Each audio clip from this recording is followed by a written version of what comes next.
What's up? I'm Jonathan Sewell Sales at Mitchell Mazda and Mitchell Lincoln on the Boulevard in Enterprise, and today I bring you my fifth book review on books that all salespeople should be reading right now. So we have, there's always a good time to increase your knowledge and skill, but right now we're preparing.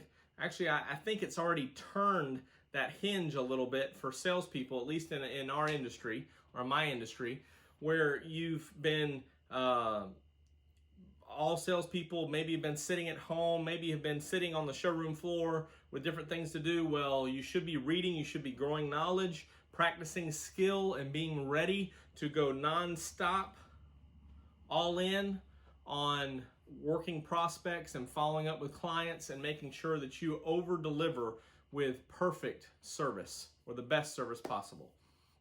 So without further ado, the fifth book is Never Split the Difference by Chris Voss. Now, this was actually one that I had heard him on the Lewis Howes School of Greatness podcast, and then have just seen him pop up all over the place. But most recently, this book, as I was doing these reviews, was recommended by a buddy of mine, Jeff Huff.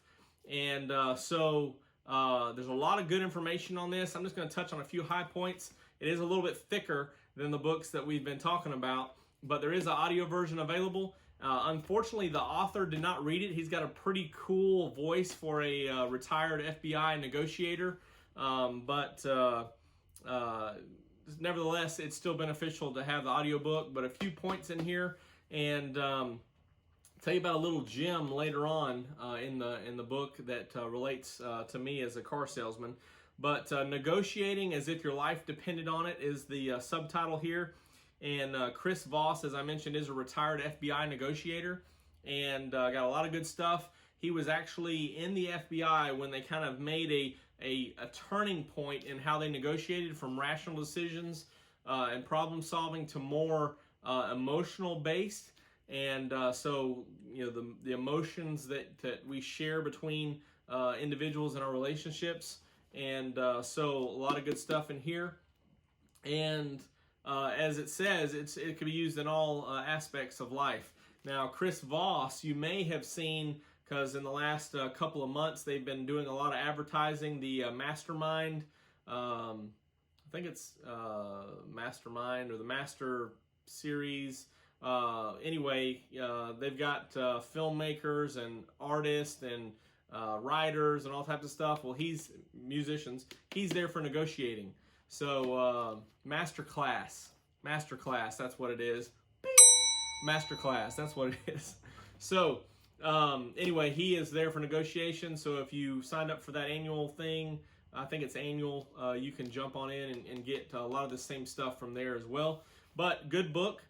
This is a lot less money than the Masterclass subscription. But again, just a few things to talk about real quick.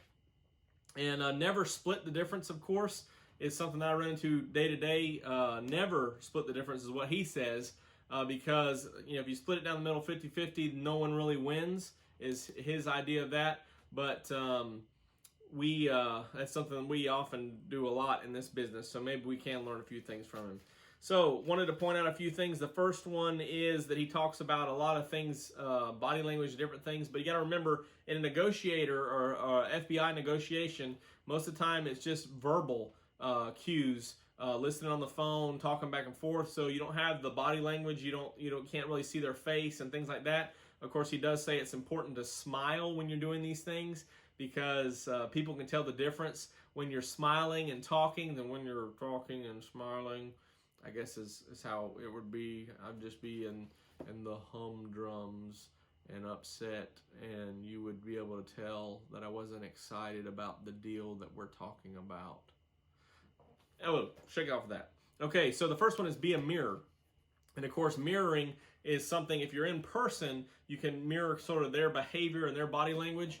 But if you're on the phone, you just have to kind of mirror what they're saying and their tempo and how they're communicating. so that you can share some of their thoughts there. Now, let me flip over to that chapter real quick. So the biggest way that he says that you can get that person to mirror you. So if you think about, again, in a negotiation, a lot of times there's heightened emotions, right? Especially in the FBI. So you want people to mirror you, and the easiest way to do that is to slow it down. And there's three types of languages, or three types of voices that you share as a negotiator. My favorite is the late night FM DJ voice.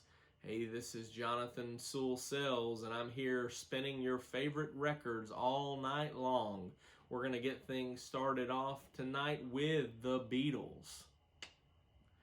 So, smooth, slow, just that melodic tone. When you think about the late night disc jockey, he's not going to be all amped up and excited because it's late night. He's smooth. This is how we're going to do it. We're going to listen to this all night long for your listening pleasure, right? And so you can get people to calm down when you get into a situation and talk real fast and you get a little excited and you know that, hey, I don't know that you want to do this, but here we go. You need to slow it down. And I have that problem with talking too fast sometimes. So this was a good thing for me. Think about that late night FM DJ voice when you're in the negotiation. So the next thing that we want to talk about is labeling. Now, before I jump into that, don't want to skip over what he calls tactical empathy. Tactical empathy. So we know that empathy is feeling or identifying the feelings of others, whereas sympathy is shared feelings. But in most cases, people that have feelings that you don't have, that's when you can identify those and experience those as well, that's empathy. Or according to the book, the ability to recognize the perspective of a counterpart in a negotiation. Tactical empathy is understanding the feelings and mindset of another in the moment and also hearing what is behind those feelings. So you increase your influence in all the moments that follow. So tactical empathy is what he suggests. And so labeling is a form of tactical empathy. We're going to hear what they're saying and try to identify what it is that their motives are behind that when we're negotiating. So when we identify their feelings, we go ahead and label that. It sounds like, it seems like, you're feeling this. You can share those different phrases and to label that. It looks like. So it sounds like, it seems like, it looks like. One of the things that we do is, hey, from what you're telling me, it seems like this is the perfect car, right?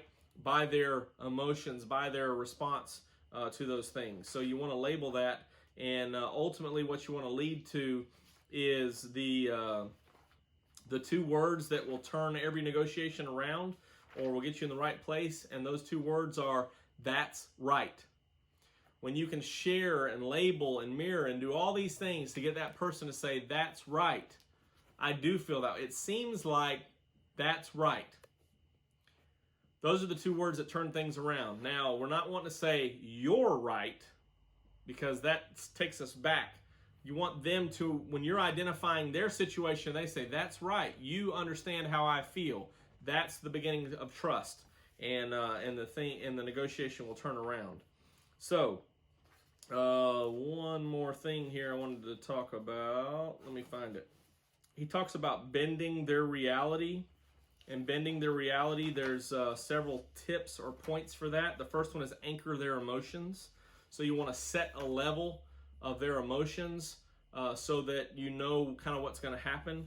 And let the other guy go first most of the time so that you don't start out too low, too high, or whatever the situation is. Kind of hard depending on which type of sales you're in, because if you lead in with a proposal, you're going to be that first guy. But several different examples that, again, apply to all aspects of life. And establishing a range when you're negotiating. One of the ways that you don't split the difference is you work off of a range. That's straight out of the book. Number 4, pivot to non-monetary terms.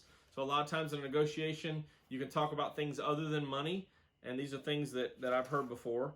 Number 5, when you do talk numbers, you use odd ones. Don't say $300 or $400 or $3,000.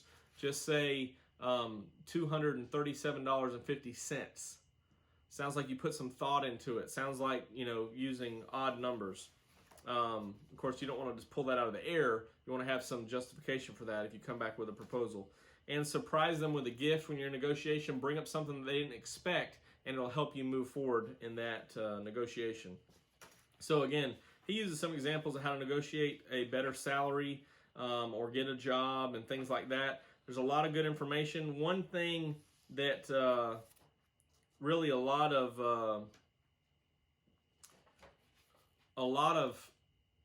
good information in this book. I didn't really want to share it. I'm trying to make these a little bit shorter for your sake. So definitely want to check out this book.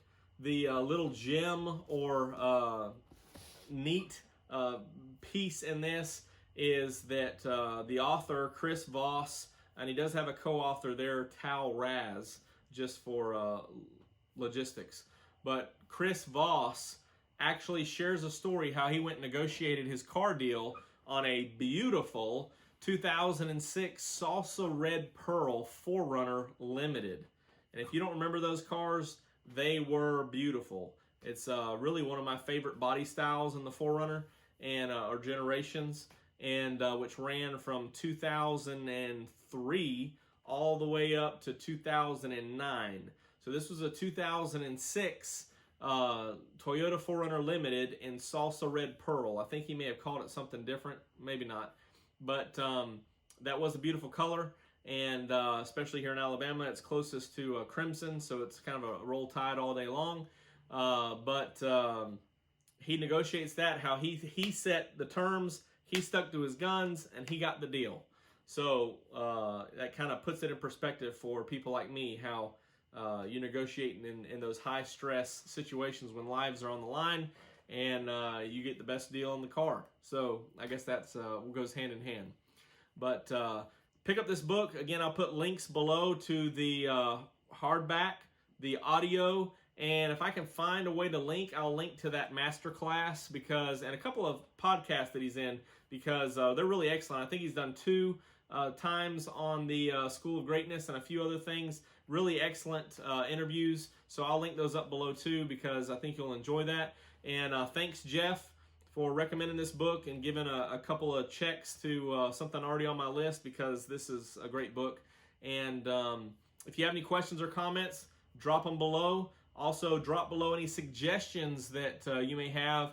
I originally thought I would do 10. I'm going to try to spit a few out this week, but I may have to go over 10. So if you've got a few suggestions, let me know, and I'll try to, if I don't have them, they're not on my list or behind me or at home, I'll try to pick them up, read them, and try to add them if I can make time for it. So trying my best to put these all together so that you can get a nice, concise list to read and get your mind right and get some juices flowing. So I'm Jonathan Sewell Sales at Mitchell Mazda and Mitchell Lincoln on the Boulevard. Every salesperson needs to pick up these books and read them. They will benefit you. Even if you take just one thing, one page, one topic away from these books, they will help you improve your career. So thanks for joining me. Now go out there, learn, read, study, and sell.